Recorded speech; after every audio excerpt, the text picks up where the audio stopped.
What's going on, everyone? My name is Sherwin and I'm sick in the Cybertruck studios. Yeah, I'm gonna probably do a lot of edits on this video, trying to cut out the coughing and stuff. I was gonna take a break, but I figured this is a good time to do an update video. In this video, we're gonna go through a bunch of stuff. I just like to put things, like combine things, so that I don't have to make like short videos every 2 days or so. So I just want to combine a bunch of information that I wanted to update you all with and share with you all. But yeah, I am sick. I've been sick for a week now, and if you haven't caught the video about my Rivian updates, that's when I started feeling it. I thought it was just like a just sore throat, allergy and all that, but it turned into RSV and a little bit of the flu. So that's why I haven't been recording any new content, because it was difficult for me to talk, but it has improved slightly. So I just want to do this quick hopefully it's a quick video, because it's really difficult to talk, but I got so many things to share with you all. So first, yes, the Cybertruck has been in service, or was in service, due to some post-delivery corrections, issues and stuff. But I did share with you all that I had an error, and that error actually turned into something, I don't know if it's major, but they did have to replace a part. But yeah, I went to 2 different service locations, because the first one was in West Covina and I wanted it back the same day. I couldn't leave it over 24 hours for them to do diagnostics for that error. So they did as much as they could in West Covina, because the following day I had to go to a Zero Emissions Run down PCH. But they were great. West Covina was great. You will see in that video. And then I scheduled another appointment, but this time in Upland, and that's where they did the diagnostics, and that's where they found a hardware.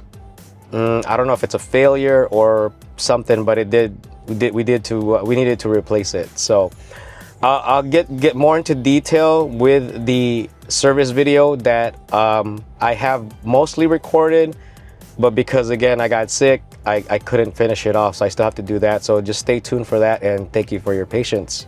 Yeah, we blessed this truck too, just like we blessed all of our vehicles, and those Tesla gremlins just keep coming back. Speaking of insurance cost, I did swap out the Cybertruck and the Model X, and there was very little changes. Now I think it's because I'm like in the middle of a 6-month period thing. So I think the next renewal period is March. So that's probably when I'll get a good idea of how much the Cybertruck insurance is going to cost to be added to the policy that already has a Model Y and a Rivian R1T. So stay tuned for that video. Now, some great news about getting the truck back from service with everything fixed. We're going on a road trip, and I was actually kind of concerned that I wasn't going to get the car back or the truck back before going on a road trip, because one of the biggest reasons why we're going on a road trip was to actually experience taking a Cybertruck on the road trip, and to share with you all how that is, because that is one of the biggest reasons why we chose a Cybertruck, and it also replaced the Model X, which is the vehicle we use on road trips. Now, what are my predictions of driving a Cybertruck on a road trip? I think it's just gonna be like the Rivian, except more comfortable. Gonna enjoy a lot of space, a lot of storage. We don't have to share suitcases. We could bring anything we want. I mean, we have a bed. The tonneau cover is gonna be great. Now here's the cool thing. It's kind of cool. This weekend we are experiencing rain, so that's when we're gonna be going on the road trip. Some have said that there might be areas where water can get through. So my idea is to go to Home Depot, get a tarp, and all right, took the Cybertruck on its first Home Depot trip. Nothing too fancy, but yeah, the tarp I found is 6x8. I measured it at 6x4, so maybe I will just fold it in half or something. We'll figure it out, but just preparing for the possible rain during the road trip.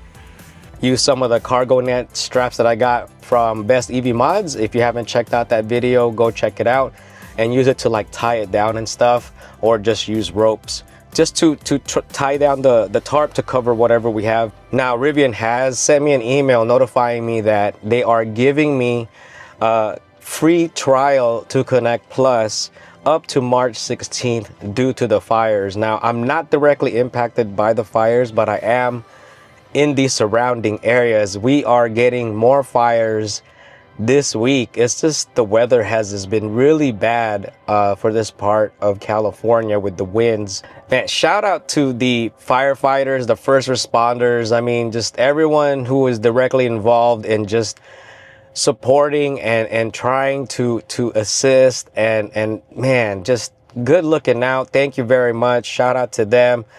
And my heart and love goes out to those who are directly impacted by that. I know a few people in the Rivian community who are impacted by it, and the Tesla community. I mean, we're just one big giant EV community, plus those who don't have an EV. You know, we're thinking about you. And if you know me, just reach out if you need any help. You know, like there's communities around here just ready to help. So make sure you all reach out if you are impacted and if you need some assistance. Plenty of people out there willing to help. So do reach out and just continue to stay safe.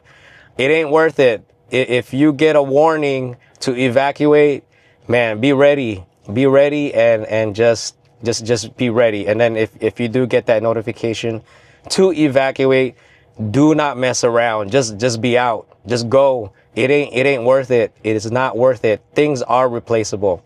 It is not worth it. Life is not replaceable.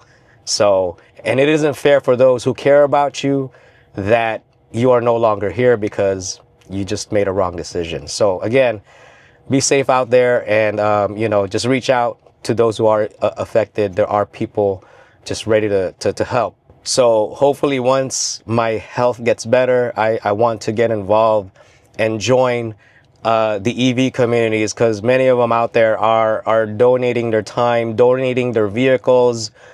You know, F the Pump and a bunch of other Cybertrucks, they went and delivered not only supplies to firefighters, but they also delivered Starlink internet access, power, because the Cybertrucks are able to provide output of electricity.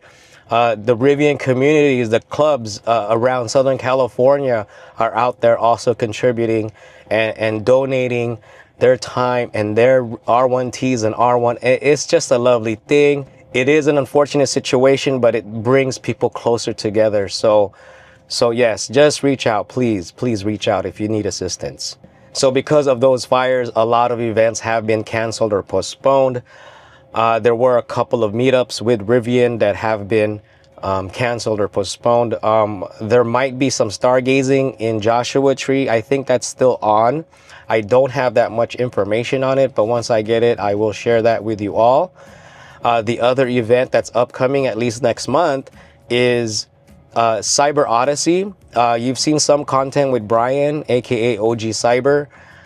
He puts together these off-roading expeditions with primarily Cybertrucks, but other EVs are also welcome. This time they're going to Glamis. I'm trying to make it out there, but unfortunately I just have a conflict in schedules. But I may try to make it out for at least one day, but I'm not really sure. Yeah, it doesn't matter if you have a Cybertruck.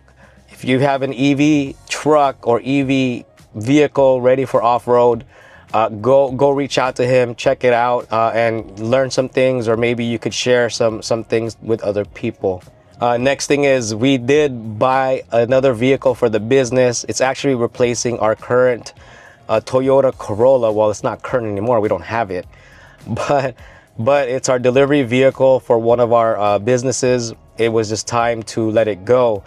And I figured if we brought the Cybertruck to the dealership, maybe they would take us seriously and be like, oh, they got a Cybertruck, so let's not mess around. If they're gonna buy, they are gonna buy. Yeah, no, we still got the runaround. It is, the dealership experience has just been very terrible. It's gotten worse. I thought it couldn't be any worse, but it has gotten worse. So yeah, they just give us the runaround. But we finally ended up with a vehicle, but we did check out like a Toyota Corolla Cross. And when we went to that Toyota dealership, like the guy's like, hey, why are you filming? You know, why are you filming? We also checked out a Nissan, what was it? A Nissan Kicks.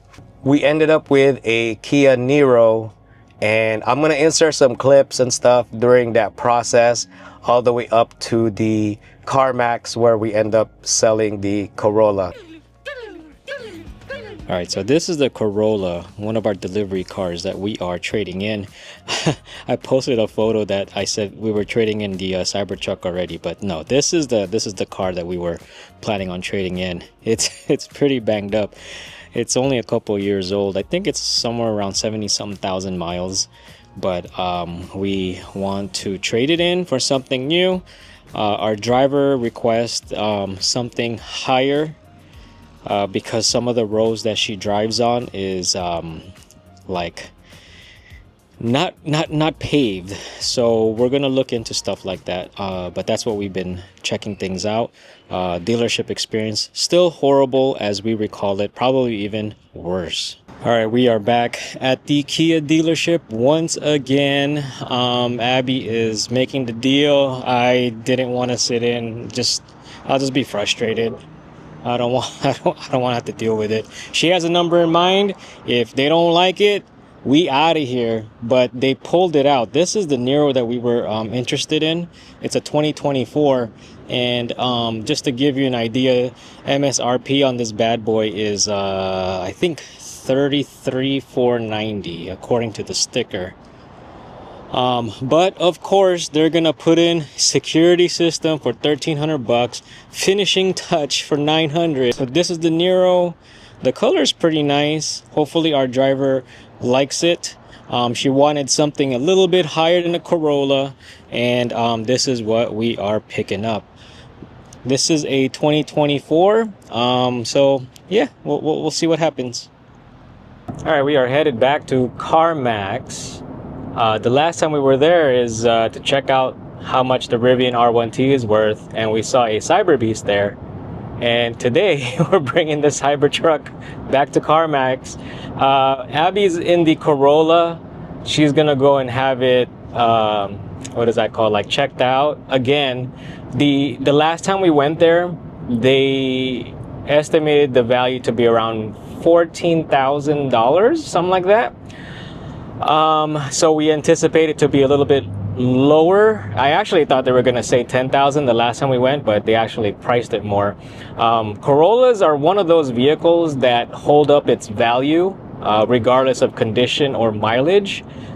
Corollas, Camrys, Civic, Accord, those type of vehicles, they hold up their value pretty high just because of the type of car they are. Also the efficiency as a gas vehicle.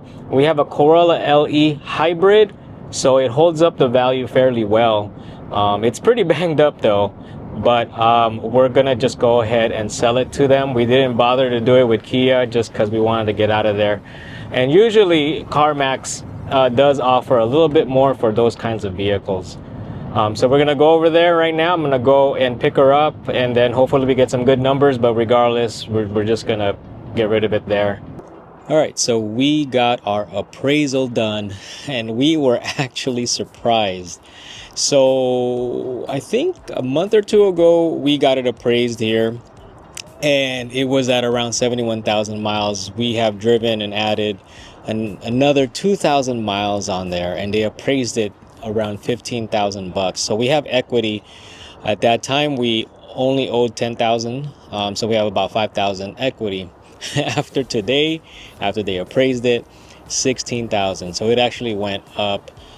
So these type of cars, like I said, like they hold their value pretty high, unlike Tesla. So if you have like Camrys, Corolla, Civic, Accord, like those kinds of cars, they hold their value fairly well. And the condition of the Corolla, man, it's pretty banged up. I mean, it's not bad. It does need some body work, but it's not that bad. But yet the value. Now the sticker price on it I think was 23 or 24,000, and we had to pay a $5,000 markup. It was close to $30,000 when we bought it in 2022. But yeah, the dealership experience, at least buying a new car, is still pretty bad, just how I remembered it, especially now that MSRP has markups.